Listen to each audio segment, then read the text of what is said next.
Russia is suffering troop losses and has been unable to take Ukraine's capital city of Kyiv as of yet, but the Russians are expanding their attacks, and retired General and former CIA Director David Petreus is here to talk about the latest on the ground. So, General, thanks so much for joining us. Let's start with this map of Ukraine, because right now we know the Russians are working on 4 major fronts.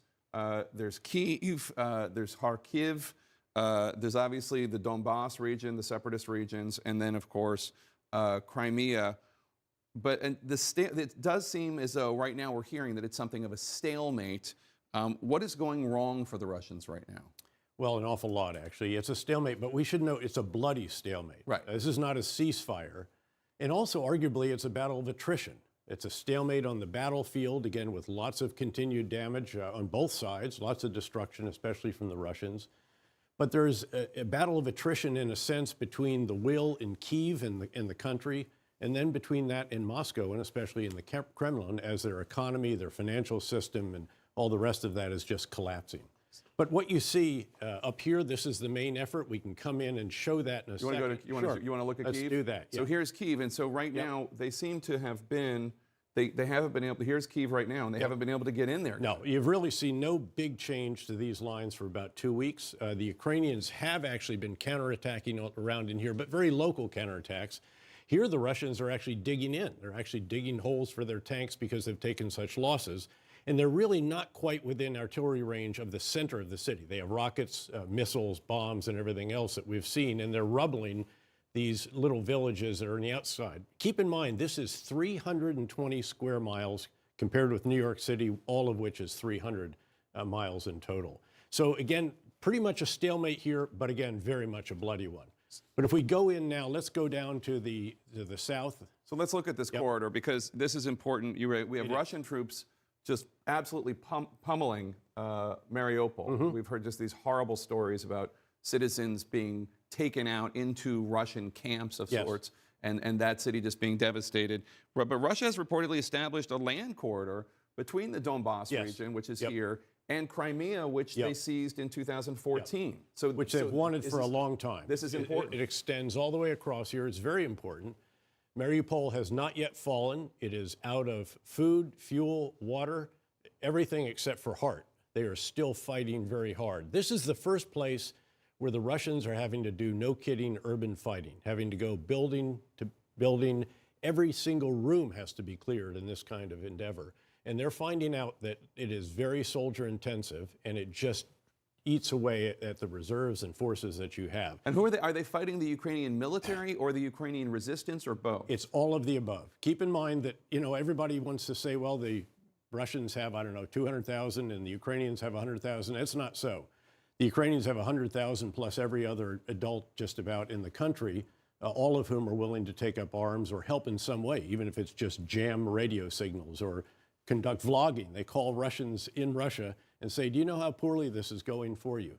So everybody's engaged. But the problem here is, again, that they are literally starving. This is a siege. That's what the Russians are doing here.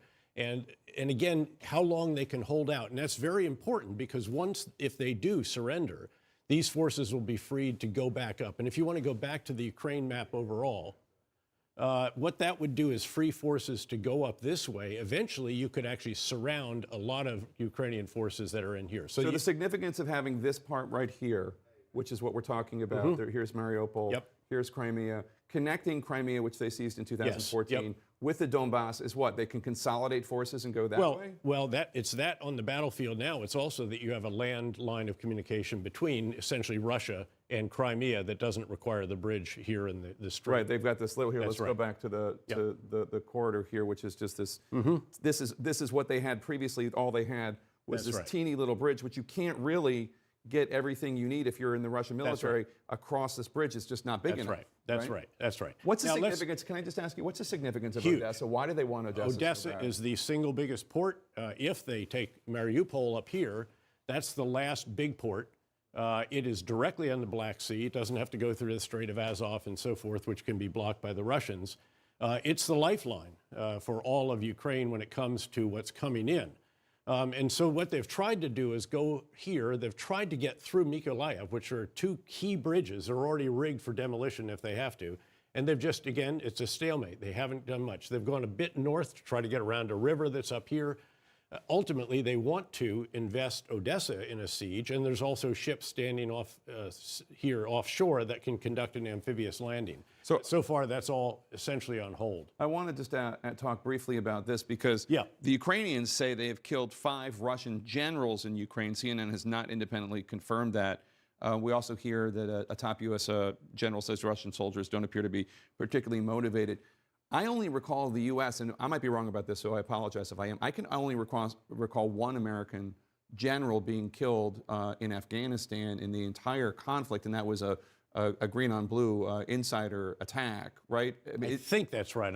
It's not common. It's very uncommon. This is in the first 3 weeks, and these are quite senior generals. The bottom line is that their command and control has broken down. Their communications have been jammed by the Ukrainians. Their secure comms didn't work. They had to go to single channel. That's jammable, and that's exactly what the Ukrainians have been doing to that. They use cell phones. The Ukrainians blocked the prefix for Russia, so that didn't work. Then they took down 3G. They're literally stealing cell phones from Ukrainian civilians to communicate among each other. So what happens? The column gets stopped. An impatient general is sitting back there in his armored or whatever vehicle. He goes forward to find out what's going on because there's no initiative. Again, there's no non-commissioned officer corps.